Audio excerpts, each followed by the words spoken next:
Thank you for watching. My name's Doug. This is Doug's Open Road Classics. Today I'm at the Cozy Cup meet organised by Steve of Steve's Breakfast Clubs, and I've bumped into Jason, who I've seen a few times here, with his absolutely, I can't tell you how brilliant Fiat 131 Mirafiori. So Jason very, very kindly agreed to just give us a rundown on the car. So I don't honestly know a lot about him. I'm not an expert, but I absolutely want to know about your car. So could be anything. How long have you had it? Yeah, this one I've had 18 years coming on for. I've always had them since a teenager. Yeah. I've had like 7, 8 of them. Yeah, and then, that's a good start. Yes. Yeah. You don't get them that often come up, no. Didn't have one for a while and then found this one, and it was all standard, skinny little wheels. Yeah. High suspension, and a friend had it in his garage, not used it for a while. Yeah.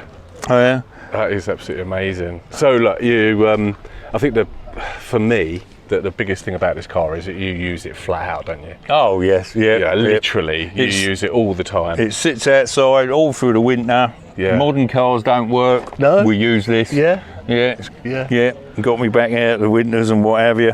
On the full set of alloys, you find a good set in the end, and then you stick with them. Yeah. It's been all over Europe, 7, 8 trips to Europe, Italy twice, 2,500 miles in a week easily. And that is what blows my. I'd love to do that, but I've not got the confidence to do it. No. So you can take it apart with a 13mm spanner and a screwdriver.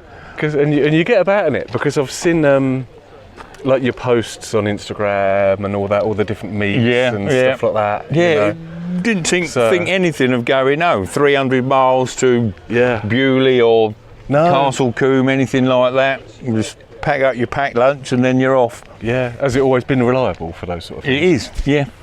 Still on a set of points, replace them, clean them up every year. Yeah. So that's it. Starts on the button when you use it. Day after day, it will start on the button. I'll walk around it, but I'll carry on talking. Do you know what I mean? Because hopefully the mics will pick it up. So look, it's it always gets a lot of attention because it's just so honest, isn't it? It is, yes. It did look really good. It had all paint, but someone had blown over it, and I've been told by a few painters, they left it too long before they put the top coat on. But I think that adds to it, doesn't it? Yeah, it's just spread like a skin cancer sort of thing. Yeah. That is. So you're in the Fiat Club and all that sort of thing? Yes, yeah. Oh yeah, I saw that. Fiat 131mirafiori.com.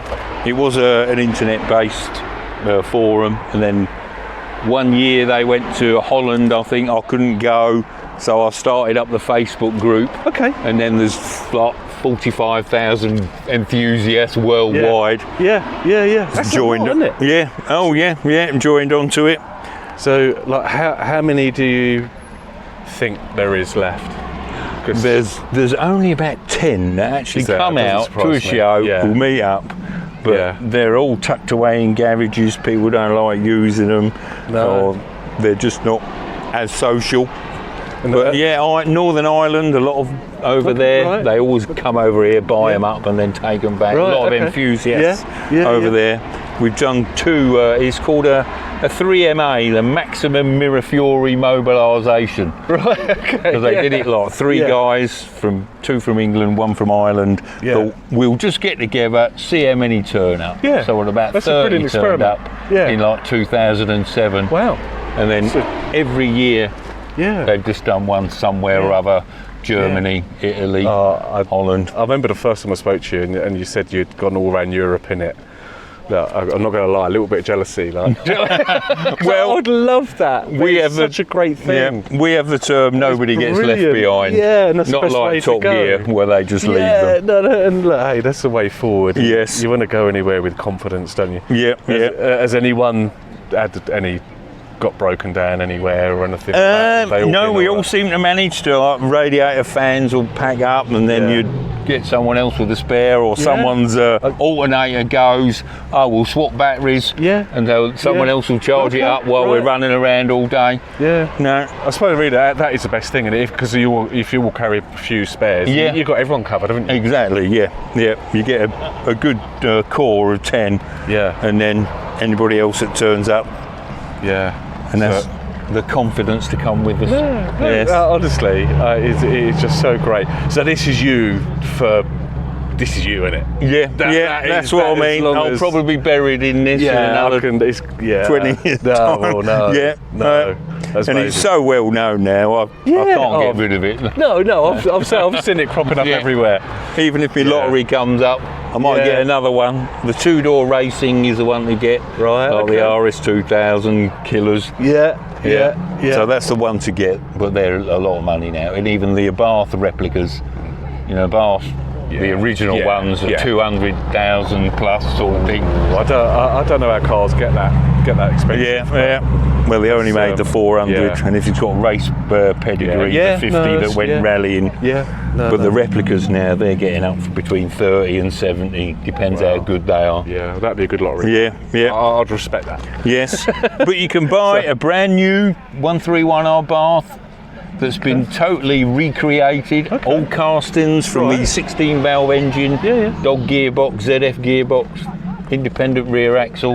All that has been recast and redone. And Matthewson's Live is going this weekend. He's bought one.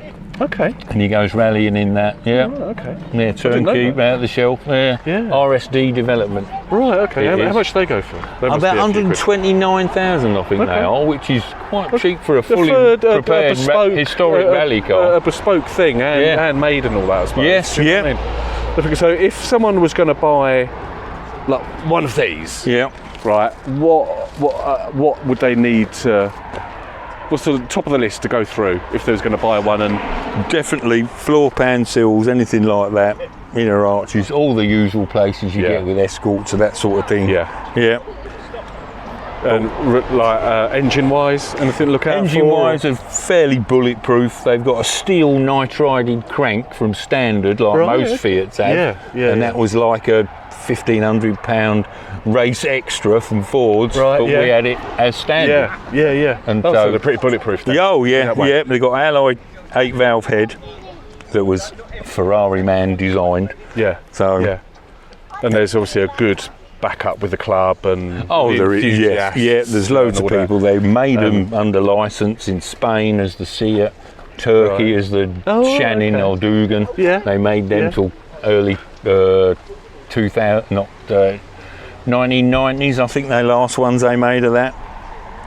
So there's quite a few spares out there. You can get a crate of all the panels, inner wings, everything, all still new old stock from Turkey. We had quite a few crazy. people. I thought they'd have run out like years and years ago. No, they're still manufacturing them all. All the spares out there. Someone can get hold of them.